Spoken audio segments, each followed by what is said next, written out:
between two divisions, straight away write the lower value.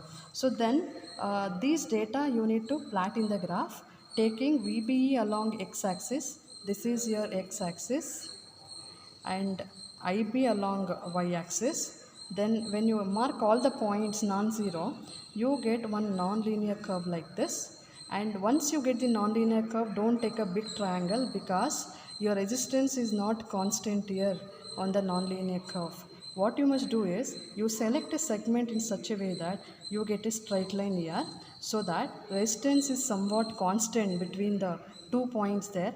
Then you take a very small triangle. Once you get this, what you do is you go ahead with the calculation. You can find your RI, that is input resistance, by taking reciprocal of the slope, which is delta VBE by delta IB. You get some answer here. So then now let us move on to the second part of the conduction, that is output characteristics to discuss. You just look at this. Already have told how we have framed the tabular column. Again, by definition, keeping input current as a constant, say some value. What value we are preferring is a 25 microampere. Then we are varying output voltage, and output voltage variation we are taking in steps of 0.2 here, well defined here. So for each value you record the output current. Now what we have is, first of all I said have to keep input current as a constant. For that I am using the knob on the left hand side. My current meter is over here, input current meter. Have to keep the value in this as 25.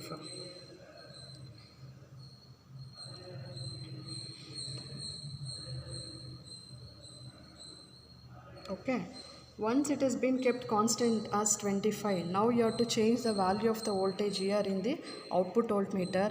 Initially, to start with, you observe both the the meters. This is a voltmeter. You have a graduations like this. The least count to define here is, this is 0, 10th division is 2, next 10th is 4, 6, etc. Then 10 divisions in this will be equal to 2 volts. Then what is 1 volt value is 0.2. So each division in this meter I am going to define as 0.2. So next division 0.4, 0.6, 0.8, etc. Coming to your milliammeter, what we have is 0 to 2.5 is equal to 10 divisions. Then what is our one division is 2.5 by 10, which is 0.25 milliampere.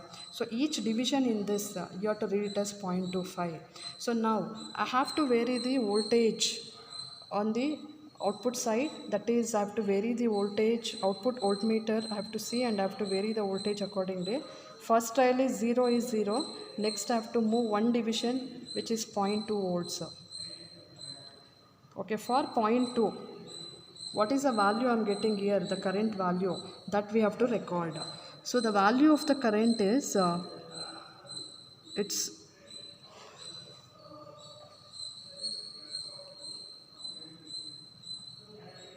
is between 1 and 1.25, so we can write the value as 1 milliampere.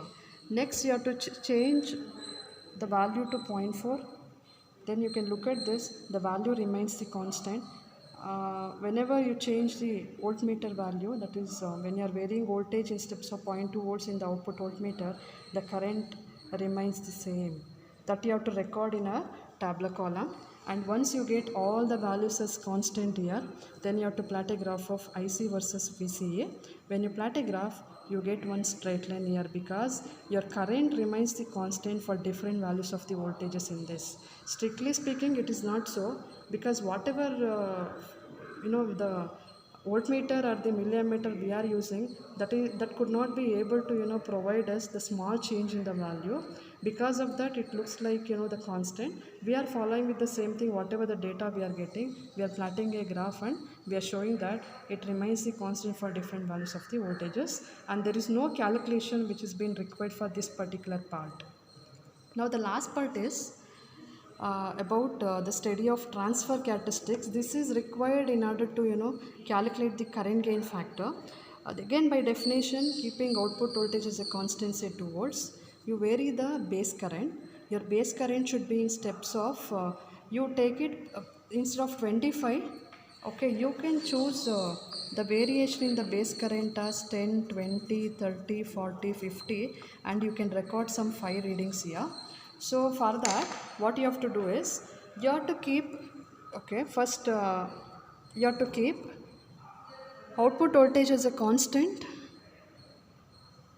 as 2 volts.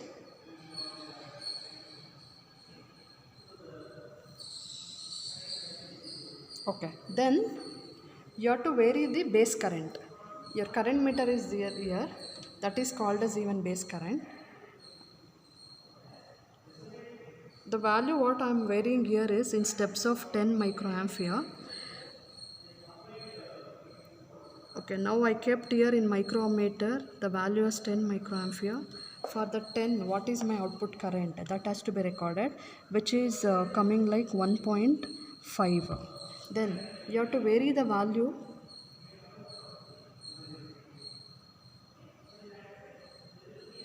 to 20, because I told you already the range here what I am preferring, 10, 20, 30, 40 steps here, 10 steps. So 20 microampere when you keep it, again you have to record the corresponding value.